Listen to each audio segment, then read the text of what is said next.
एक राजा था। उसको अपने पर बड़ा अभिमान था। उसको लगता था कि वो सब जानता है, उसमें बहुत ज्ञान है। राज में उसके मंत्री और दूसरे सभापति उसकी चापलूसी करते थे। राजा ने कई ज्ञानियों से ज्ञान ले लिया था। अब उसे लगने लगा कि इस पृथ्वी पर ऐसा कुछ भी नहीं है जो वो नहीं जानता है।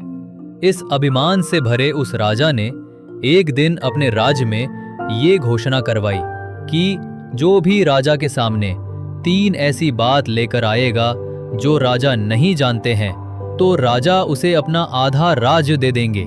लेकिन ध्यान रहे, अगर वो राजा के सामने आकर ऐसा करने में असमर्थ होता है तो राजा उसे दंड स्वरूप मृत्युदंड देंगे। राजा की ऐसी घोषणा के बाद कई लोगों में सोचा जरूर, लेकिन वो राजा के सामने नहीं जा पाए। क्यों? कि उन्हें भय था कि राजा को सब पता है, इसलिए वो वहां जाकर अपनी जान गंवाना नहीं चाहते थे।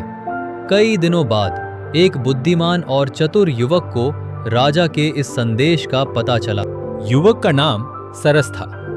वो नगर के बाहर रहता था। वो राजा के सभा में पहुंचा। राजा के सभा में मंत्री के साथ नगर के प्रतिष्ठित लोग भी थे, ताकि राजा का निर्णय सभी को पता चले।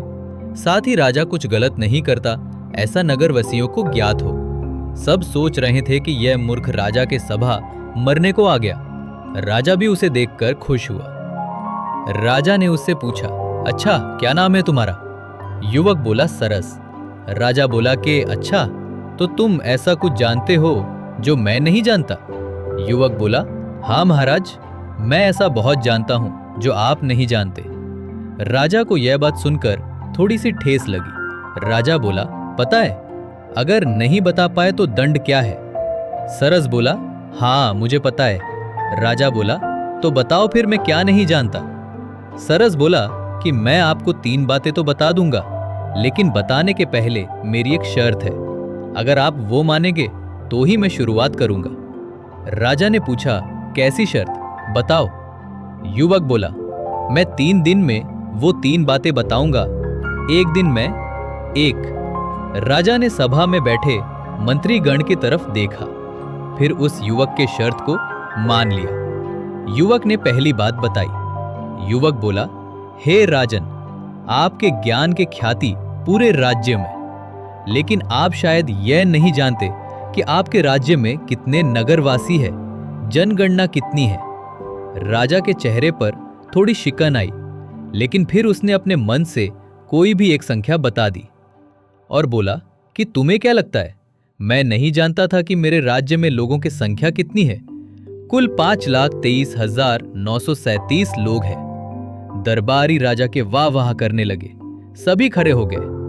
युवक बहुत चतुर था, वो हंसने लगा। राजा उसको हंसता देख बोला, क्या मृत्यु के भय ने तुम्हें पागल कर दिया है जो हंस रहे हो? युवक बोला, नहीं, मेरी मृत्यु आज तो नहीं है, क्योंकि आपका जवाब गलत है।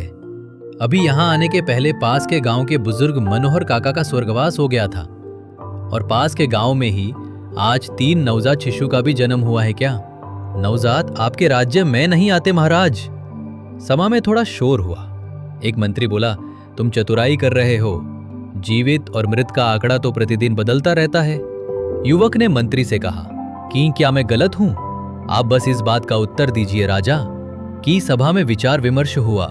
सभा में मंत्री के साथ आम जनता के प्रतिष्ठित लोग होने के कारण युवक को आसानी से गलत नहीं ठहराया जा सकता था, इसलिए युवक की एक बात सही ठहराई गई।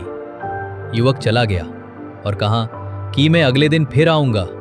राजा को थोड़ी चिंता होने लगी।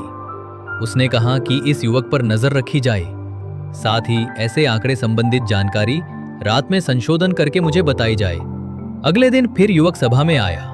उसके चेहरे पर आत्मविश्वास देखकर राजा को थोड़ी घबराहट हुई कि अब ये क्या पूछेगा। युवक खड़ा हुआ और मुस्कुराते हुए बोला, हे राजन, आपने सभी प्रकार का ज्ञान अर्जित किया है। मैं जनता हूं, लेकिन कभी कभी मनुष्य दूर का देखने में अपनी पास की वस्तुओं का महत्व नहीं जान पाता। राजा बोला, बताओ भी मैं क्या नहीं जानता? युवक बोला, आप इस विशाल राज सिंहासन पर विराजमान हैं। क्या आप जानते हैं इस सिंहासन को किसने बनवाया था? राजा बोला, हाँ, ये हमारे दादाजी बनवाया था। फिर इस पर हमारे पिताजी बैठे और उनके बाद हम और हमारे बाद हमारा उत्तराधिकारी। ये तो हमें पता है। सभा में बैठे मंत्री सभी प्रसन्न हो गए। युवक बोला, मुझे पता है ये आपको पता है, लेकिन मैं आपको जो बताना चाहता हूं वो आपको नहीं पता। इस सिंहासन के 4 पैर ना होकर 5 पैर क्यों हैं? बीच में एक मोटा पैर क्यों रखा गया है? राजा बोला, यह मजबूती प्रदान करने के लिए होगा। युवक बोला, हो गया है। राजा के चेहरे पर हवाइयां उड़ गई। बोला, यह मजबूती के लिए ही है, तुम अब ज्यादा चतुराई दिखा रहे हो। युवक बोला, नहीं महाराज, मैं आपको बता देता हूँ, आपके दादा पुष्करनाथ महाराज ने करीब 50 सालों तक इस राज्य पर राज किया। उनके 50 साल पर यह सिंहासन उन्हें उस समय पुरस्कार स्वरूप मिला था। ये 5 पैर उनके मजबूत 50 साल के लिए थे, हर एक पैर 10 साल के लिए। राजा अपने सभापतियों की तरफ गुस्से से देखता है कि उन्होंने ये बात उसे क्यों नहीं बताई। राजा उस युवक को बोलता है, तुम्हारे पास इसका क्या प्रमाण है? तुम अभी तो युवक हो, इतनी पुरानी बात तुम्हें कैसे पता है? वो युवक बोला, इस प्रश्न का उत्तर आपको मेरी तीसरी बात में पता चल जाएगा जो आप नहीं जानते। अभी मैं चलता हूँ। राजा अपने मंत्रियों से बोलता है, आज रात्रि में मुझे इस युवक के पूरी जानकारी चाहिए। कल किसी भी कीमत पर यह ऐसा कुछ नहीं बताए जो मुझे ज्ञात ना हो। मैं अपना आधा राज्य नहीं खो सकता। अगले दिन वो युवक फिर राजसभा में आता है। राजा उसको देखकर बोलता है, आओ, मुझे पता चल गया कि तुम कल सच बोल रहे थे, क्योंकि ये सिंहासन तुम्हारे दादा ने बनाया था और मेरे दादा को दिया, इसलिए तुम ये जानते थे। लेकिन अब तुम्हारे पास ऐसा कुछ नहीं जो मैं नहीं जानता। तुम्हें अब दंड मिलना तय है, क्योंकि हम राजा अपने कहे वचन को नहीं टाल सकते, इसलिए तुम्हें दंड तो मिलकर ही रहेगा। युवक मुस्कुराते हुए बोला कि आपके मुंह से ये बात अच्छी नहीं लगती महाराज, क्योंकि आप उसी परिवार से जो अपने वचन से मुकर जाते हैं। राजसभा में शोर मच गया। राजा गुस्से से चिल्लाकर बोला, तुम्हारी इतनी हिम्मत? तुम हमारे परिवार के लिए ऐसे शब्द का प्रयोग कर रहे हो? कौन सी बात से मुकरा हमारा परिवार? युवक बोला, अच्छा, आपको नहीं पता। मुझे लगा कि आपने सब पता लगा लिया, तो शायद वो भी पता लगा लिया होगा। राजा बोला, क्या? युवक बोला, जब मेरे दादाजी ये पुरस्कार आपके दादा को दिया था, तब उन्होंने प्रसन्न होकर उन्हें 200 एकड़ जमीन और 50 सोने की मुद्रा भेंट देने की घोषणा की थी। लेकिन उसके कुछ दिन बाद ही आपके दादाजी का स्वर्गवास हो गया था। तब मेरे दादाजी ने कहा था कि जो भी महाराज होगा वो हमारी भेंट आज नहीं तो कल हम तक ले आएगा। तब से हम अभी तक प्रतीक्षा कर रहे हैं। प्रतीक्षा में पहले मेरे दादाजी गए, फिर मेरे पिता।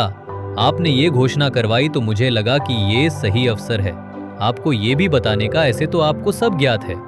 अब आपको अगर ये नहीं पता था तो मुझे आधा राज्य दीजिए, और अगर पता था तो पहले आप अपने दादाजी के बात रखेंगे या अपनी। ये निर्णय मैं आप पर छोड़ता हूँ। आप जो भी लेंगे मुझे स्वीकार है। राजा को भरी सभा में ये सब सुनना पड़ा। राजा को अपने पूर्वज का भी सम्मान करना था, नहीं तो उसकी छवि खराब हो जाती। साथ ही अगर वो कहता कि उसे नहीं पता था तो उसे आधा राज्य देना पड़ता। राजा अपने ही जाल में फंस गया था। उस युवक के चेहरे पर मुस्कान थी। उसे पता था कि अब उसे मृत्यु दंड तो नहीं मिलेगा। राजा ने कहा कि ये भी मुझे पता है, लेकिन पता होने के बाद भी इस युवक को दंड नहीं दे रहा, क्योंकि पहले मैं अपने दादाजी का दिया वचन पूरा करूंगा। इसलिए आज तुम्हें दंड नहीं बल्कि मेरे दादाजी का दिया हुआ पुरस्कार मिलेगा। सभा में तालियां और राजा की जय जयकार हुई, लेकिन राजा उस युवक की तरफ ही देखता रहा और खुद को इस तरह का प्रयोजन करने के लिए कोसता रहा। आपको ये कहानी कैसी लगी? कमेंट कर हमें जरूर बताएं।